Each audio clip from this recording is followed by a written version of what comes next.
სუნის თამბაქოსი ეს არის ჯოჯოხეთის ერთ-ერთი სუნი. უსაშინლესი. და სხვათა შორის ეს მცენარე პირველად მოვიდა იმ საფლავიდან, სადაც დაიკრძალა და და ძმა, რომლებიც სისხლის მიერ კავშირში იყვნენ ერთმანეთთან. ანუ ცოდვიდან აღმოცენებული უსაძაგლესი მცენარეა, რომელიც აყროლებს და აკოთებს ყველაფერს. აი სახში მადლობა ღმერთს, ჩემთან აღარ მოდიან ისეთი ადამიანები, თამბაქოს ვიცეწევთ, სულთან ხვდები, რამდენიმე დღე ვარ, სულთან თამბაქო დაკურთხი წყალი, ლოცვები, სანთელი როგორმე განიდევნოს ეს კოშმარი. საშინელება. ეს ჯოჯოხეთის სურნელი. ერთ-ერთმა კაცმა ბაზარში ნახა საშინელება, მარია იესო ქრისტეს ძალიან დიდ ხატზე მეხორცე ჭრიდა ხორცს და ისვრებოდა ეს ხატი. წარმოდიდგენთ როგორი შეურაცხყოფა საქონლის ხორცს ჭრიდნენ ხატზე. წარმოსახვაცხო საშინელებაა ჩვენთვის. მივიდა ქრისტიანი ადამიანი და რომ დაინახა ეს შეძრწუნდა, რაც კი ფული ქონდა, ყველაფერი რა, არაფერი აღარ შეუძენია. შეევედრა, მომყიდე ეს ხატიო, შეიძინა ეს ხატი. განბანა, გაასუფთავა, განწმინდა. აკურთხებინა, მიიტანა სახლში და ღამე ძილთა შორის გამოცხადებაში ეცხადება თვითონ უფალი და ეუბნება. სასწრაფოდ დააბრუნე ეს ხატი იმ ყასაბთან. რადგან შენ ყასაბზე უფრო დიდ ცოდვაში დგახარ, უფრო მეტად შეურაცხყოფ მე.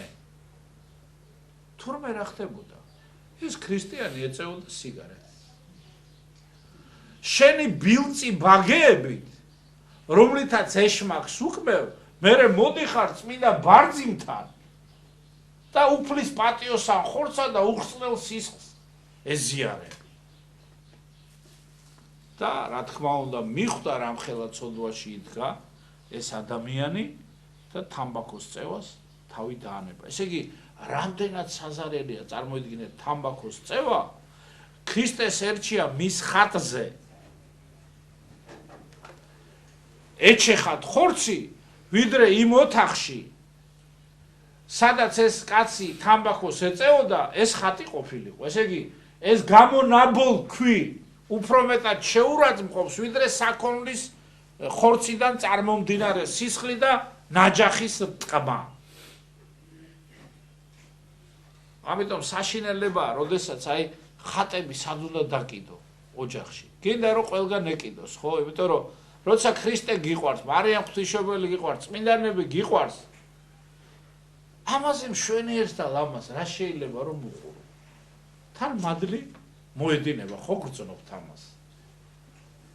მაგრამ ვინმე რომ მოვა და გამოაბოლქებს, უნდა აკრიფო, მე ეს ხატები წაიღო და აკურთხებინო.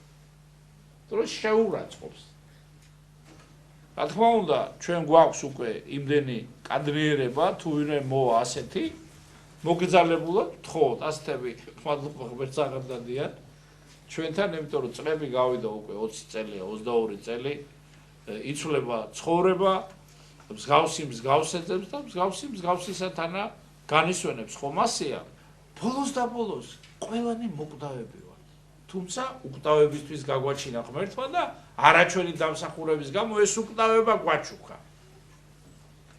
ხომ ყველანი მოკვდები და რაღა თამბაქოს წევით მოკვდე, შედალოცვილო. არ ჯობია ქრისტესთვის მოკვდე? არ ჯობია წმინდა ცხოვრებისთვის ღვაწლის მოკვდე, მოყვასისადმი მსახურებისთვის მოკვდე?